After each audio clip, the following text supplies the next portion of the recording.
Yang mau ke Cianjur hati-hati, gempa. Gempa. Assalamualaikum warahmatullahi wabarakatuh.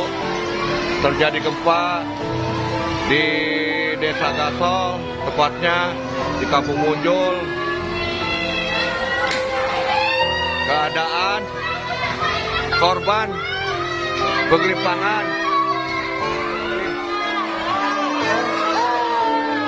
Kalah. Aduh.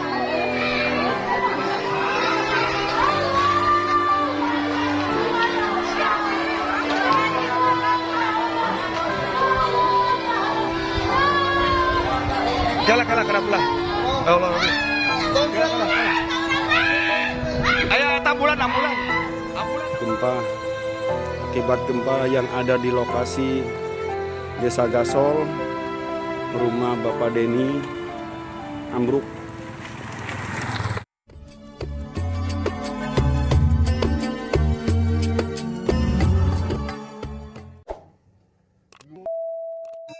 Jadi Allah itu zat yang kuasa mendatangkan adab dari sisi atas. Misalnya meteor jatuh, terus Mars jatuh, tentu Allah mampu. Atau dari bawah, misalnya ditelan bumi dan sebagainya. Atau, dan ini yang sering terjadi, Allah menjadikan kalian itu saling nggak cocok, kemudian saling membunuh. Itu kan natijanya sama kan, misalnya kamu kena meteor kan ya mati, kena likuifaksi mati, disembelih mati. Milih ndi? Ayo milih ndi? Diujar-ujari bojo kuru mati. Disentak wong kaget kakan utang mati.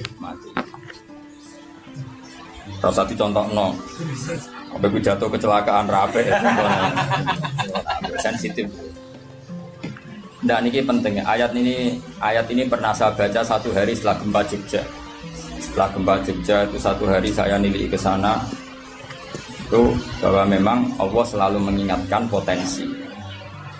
Ya muka-muka baik sampai ayat ini eling-eling. Jadi Allah itu adatnya di Quran itu dua. Satu menjelaskan itu sebagai hal yang potensial. Potensial itu bisa terjadi kapan saja.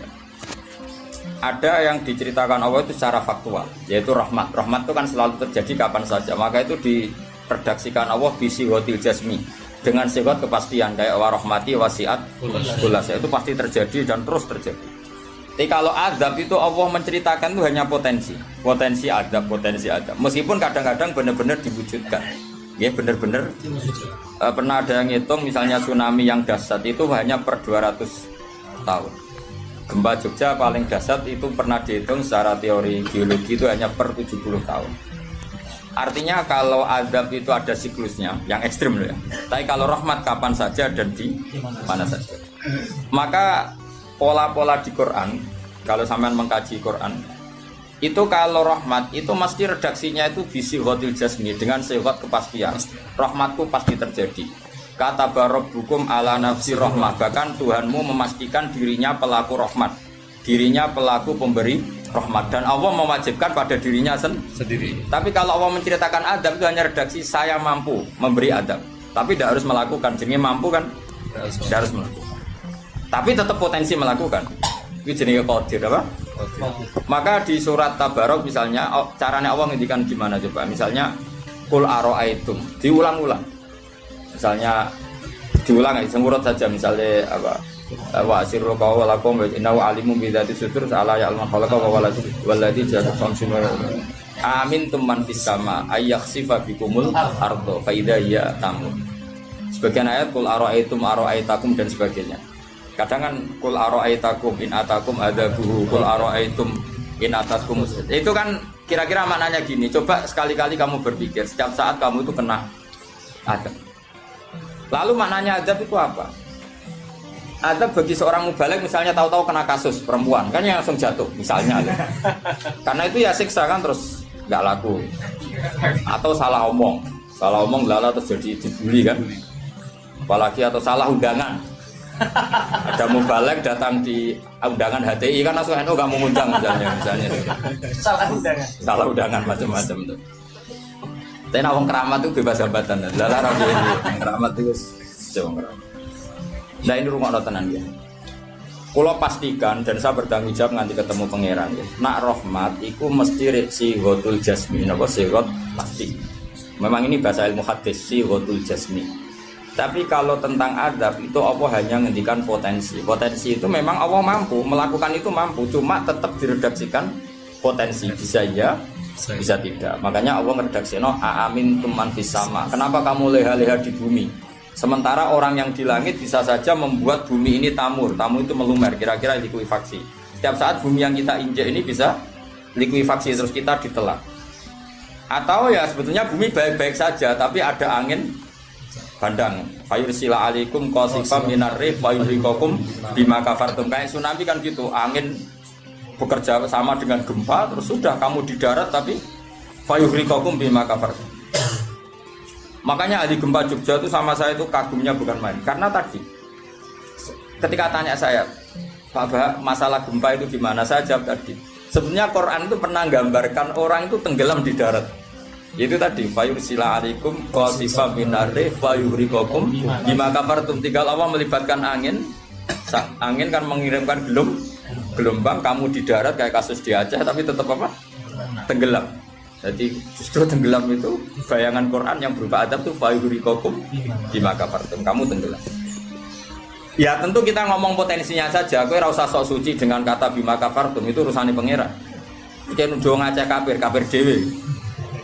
Maka ini penting ada kesadaran ahli sunnah. Kalau Allah ngendikan ya kita diam saja, karena Allah itu ala kulli syai'in qadir bi kulli syai'in alim. Kamu tidak usah kecangkeman orang Aceh diadab karena banyak maksiat, ke malah goblok yang telulas. Podo-podo maksiat yang Aceh, rak maksiat yang Bali. Bali le maksiat yang Hollywood, Hollywood le maksiat yang Cina, malah komunis. Enggak usah ngomong gitu. Pokoknya adab itu Allah kuasa mengadab siapa saja. Tapi kita berhenti di situ, tidak usah ngomong siksa karena dosa. Karena kalau kamu ngomong dosa diperbandingkan ada daerah yang lebih dosa, atau itu tidak wilayah kamu. Terus misalnya ono kisah melarat tuh Qur'ane ra barokah. Yo ora usah nuduh ngono, iso wae justru melarat iku barokah, mergo ra kakean hisab go duwe wong. Justru pidato laris iso ra barokah, kakean go duwe wong. Rumah samu ra ono tanggung jawab. Kan kita tidak pernah tahu. Iya. Jelas ana walatus aluna yauma idzin anina. Semakin dapat banyak tanggung jawabnya semakin banyak. Ora iso terus pilih-pilih wah kuti ilmuku barokah laris-laris mbahmu. Enggak mesti semua di dunia itu, enggak mesti semua. Yang sedang rezekinya banyak bisa saja hisabnya banyak. Tapi bisa saja memang barokah.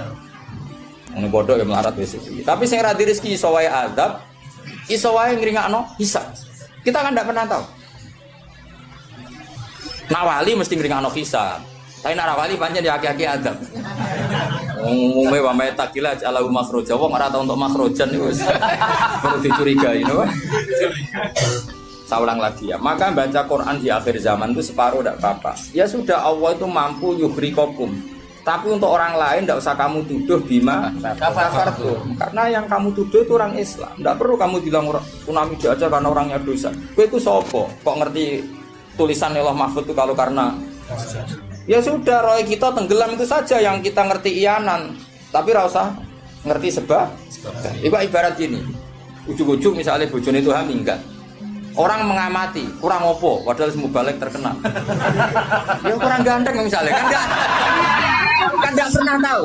Kita mengkonfirmasi kan enggak pernah tahu. Yang kita tahu ya minggatnya saja.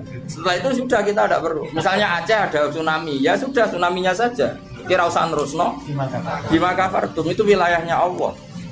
Napa? Wilayahnya Allah. Makanya Rasulullah itu kalau ditanya ada adab itu Nabi nggak pernah nerus. Ya sudah ada adab, tapi kalau mansus ya mansus misalnya kaum Lut itu mansus karena adab. Tapi kalau orang Islam kan nggak mesti adab. Saja hukuman yang menjadikan malah mlebu swarga.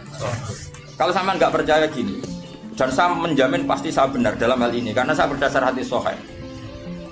Sama-sama adab, misalnya orang tenggelam. Banyak kan orang mukmin disifati Nabi itu mati syahid. Kalau tak lawan sing darane wong Aceh iku mesti adab. Tak lawan dunia akhirat. Selain wong sombong berarti tak maca hadis. Lho coba Nabi beberapa kali ngendikan umatku sing syahid itu sekian-sekian, termasuk sing mata hori kon sing mati tenggelam coba. Artinya ada bentuk hori yang justru syahid. Kecangkeman dora tahu ngaji kecangkeman. Oh tak lawan dunia akhirat. Karena sok sucinya. Sudah kita baca ayatnya berhenti fayuhrikokum saja. Soal bima kafartum itu otoritasnya wilayahnya Allah Subhanahu wa taala. Dosa suci do cangkeman. Oh tak lawan tenan. Nek wong ku mlebu swarga aku usul pangeran. Ampun Gusti. Niku nate ngenyek tiang sak provinsi. Sok sucinya. Lu coba ya. Banyak orang mati divonis misalnya kamu, wah itu krono adab. Ternyata Nabi ngendikan mabtun wong lara weteng syahid. Gharik syahid, mahdum syahid. Orang yang mati korban, kan kita tidak pernah tahu. Ya sudah, bodoh-bodoh tidak pernah tahu. Pakai yang husnul khotimah saja, pakai yang husnudzon saja. Ono hafid kok mati umay rubo. Milih sing husnudzon lah, berarti syahid. Kategorinya mahdum. Jangan terus ono wah kena adab. Kesuwen oleh ngedol Quran lu ngawur. Oh, tak lawan sing ngomong-ngomong lawan. Siap lawan. Siap. Ya bola ISIS. Kita asli nih, maksudnya hobinya itu tak. Hobinya itu tak ada. Jadi nak dijak ngomong damai itu dingin. Yo pancen yo lucu, nak wong brewoken terus gak garang. Lucu nih, jadi nak pangeran ngendikan itu rungokno wae. Tapi kowe ora usah koyok di otoritas kok pangeran ben ngono pangeran. Itu termasuk tafsir yang termasuk saya setuju. Makanya kata Imam Sa'rawi, nak pangeran negur Kanjeng Nabi kira usah melok-melok. Kanjeng Nabi atasane pangeran kira usah melok-melok duwe rasa sesuatu mbek Nabi. Misalnya Nabi ditegur di Abasa, ya biar Allah atasannya Nabi, berhak dong negur. Kowe ora usah di perasaan macam-macam. Lho Nabi kok ditegur pangeran ora usah ngono. Nabi tetep panutan kita ila yaumil kiamah. Itu kan ibarat masyhur lah, misalnya Mbah Mun kadang negur putrane. Ora perlu santri ngrasa putranya ada apa-apa. Itu kan wilayahnya Mbah Mun karena sama putra. Kayak aku misalnya negur tuh, aku ora olah tuh melok negur tuh aku walat. Lho tuh harus mubalek kowe sapa? Lah nek aku ora apa kiai ini aja. Paham ya jelas ya? Mak aku oleh sak uni-uniku. Cara dekne protes ning pangeran tetep dosane akeh dekne dibanding. Paling ngenyek dekne ditulis pira loro paling. Ini nak gak sampai ilmu. Apa meneh diperjualbelikan.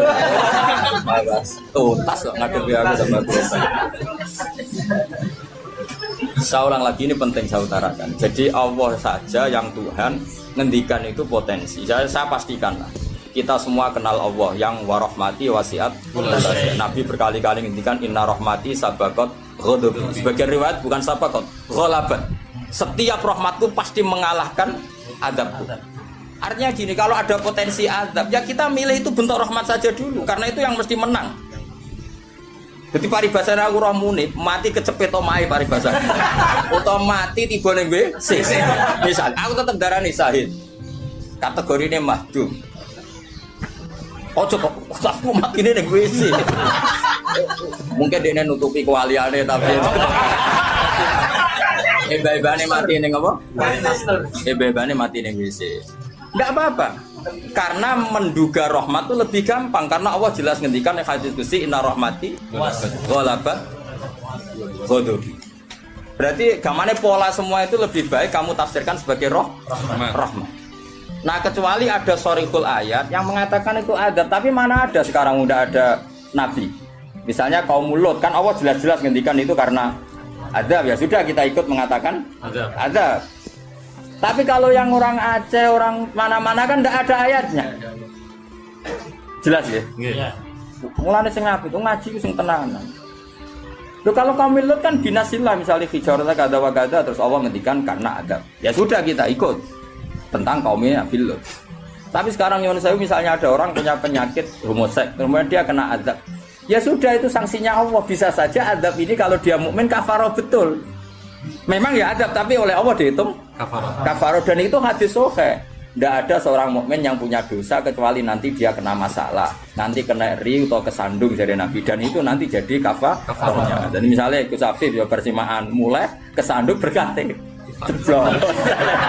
Ya, tapi salam tampil orang ceblok. Kalau nanti diceritani Ustaz, setengah drama juga kisahnya. Saya latihan Nyai Bapak, kepleset. Itu berkat bocah kati. Saya pertahankan satu. Mope. Bareng bar guling, wah ini masih. Mereka latihan mama, ini paling penting. Berkat gak masalah, berkat itu gak masalah. Nah, seperti ini kowe ora usah nak wilih sebagai azab.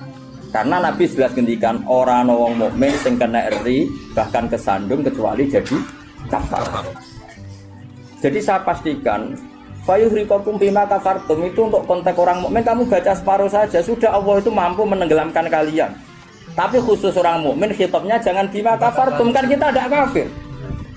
Tak lawan tenan. Aku bola-balik juga. Kula bola-balik ketemu aneh-aneh. Kula kemarin enggak bisa cara ketemu wong aneh-aneh. Tak tantang. Tapi ketemu aku serawani Mas. Wah. Betul enggak kula. Loh, kalau Allah kan maha tahu, sehingga Allah berhak dong ngendikan bima kafartum mergo kowe kafir. Kita kan enggak tahu, apalagi zahirnya dia mukmin kan ayat itu enggak kena. Ayat itu kan pada orang kafir, bima kafartum ayatil kowe bima amantum. Boyo mikir, ngene yo, seudon kok usah dilembagakno, seudon. Lah wong seudon kok dalil. Ijo ana panggunge iki. Wong seudon siri wae elek men seudon kok dikai panggung. Jajak bisa. Lha seudon kok dilembagakno. Tak lawan yakin dunia. Wes tak mbus warga tak protes nek iku aku tetep. Bahaya itu bahaya sekali, ora terima bahaya sekali. Ya saya ulang lagi ya. Jadi kata qadir itu potensi, napa? Potensi enggak mesti terjadi karena kita tahu warahmati wasiat. Inna rahmati sabaqat ghadabi wa firyatin ghalabat. Jadi kalau ada fenomena tak pilih dulu itu rahmat, terutama kalau pada orang mukmin. Misalnya ono toha bojone minggat tak ri rahmat, namun untuk sing luwih apik itu aja. Selalu pengen. Soale bojo minggat, namun apa digenti sing luwih enom. Wis ngono tak pilih ku. Engko sing minggat tak mulai nek. Ternyata ra piye-piye wae bahaya nek ra mulai malah ono penggantine tenan kan. Mulane ngaji to, pun nang anut kula. Fayukhriqakum bima kafartum. Sing berhak ngendikan bima kafartum iki sapa nek ora pengira. Wong yang terjadi di Indonesia udah do mukmin, mana mungkin kita teruskan bima kafartum. Rungokno tobat wong-wong.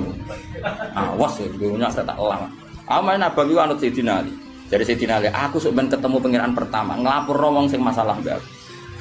Ana awwaluman yatsu baina yadir rahmanil khusuma. Aku wong pertama sungkeman yang pangeran. Iku apa konfirmasi, musuh aku bener di. Aku sih yakin ngono, aku sebenarnya yang ngono. Ulama dilawan balik, ngenyek wong. Yakin wis ora yakin. Oke, ana awaluman yajsu baina yaday rahman lil khusumah. Yajsu iku apa sungkeman. Sanga kata jasa yajsu.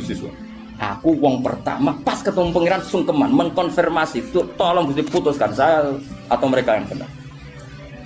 Aku lah yang ngono harinya. Sowan wong dilawan ngawur ya. Qur'ane wae pangeran ngitikan apa saja sah karena Allah itu alimum bidzati sudur bikulli syai'in. Alim kita ini siapa?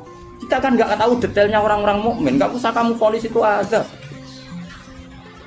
Ya sudah kalau kena adab saja kafar, apalagi Nabi berakari ngendikan umatku sing syahid itu mahdum ya syahid, gharib ya syahid. Bahkan banyak ulama mengatakan mati cinta itu syahid.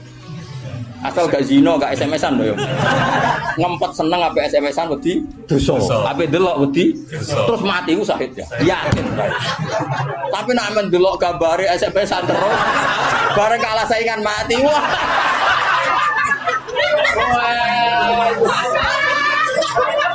Gak syahid blas yo. Sama saja. Karena dia tetap ngumbar nafsu kan. Cuma keok kan ngono tok. Ora nih sing koyo muni kan ape delok rawani. Mosok jenggoten kok. Ape takok ya rawani. Pas ketemu sing disenengi duwi lho. Wah, iku nak mati nih. Oh tak salate mimit ngono. Nak salat mayit takbir piro? 4. Khusus kowe 7. Itu cek 8.